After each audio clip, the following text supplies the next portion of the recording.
Ben gönlümü bir kere sana verdim, ömrümü uğruna heder ettim. Son durak liman, seni seçtim, vazgeçemiyorum.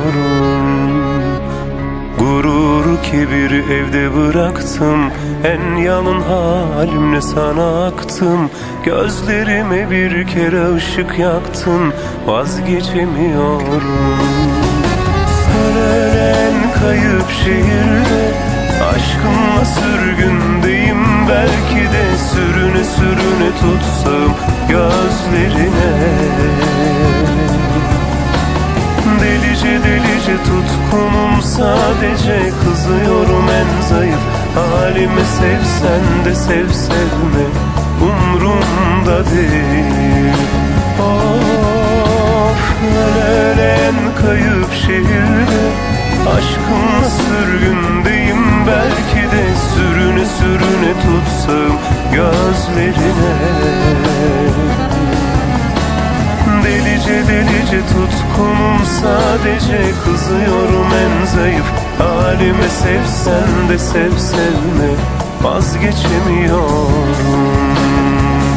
Of, sev sevme, seni seviyorum.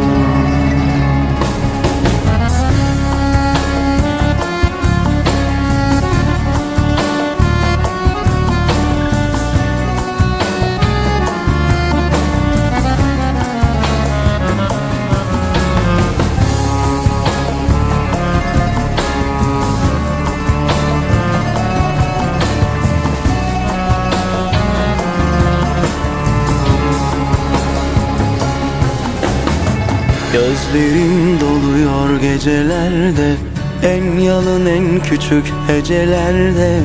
Dilimin ucuna geldiğinde söyleyemiyorum. Zaman öyle akıp gidiyorken, sana deli yüreğim biliyorken, şeytan diyor ki dök dilinden, söyleyemiyorum. Ölen kayıp şehirde, aşkınla sürgün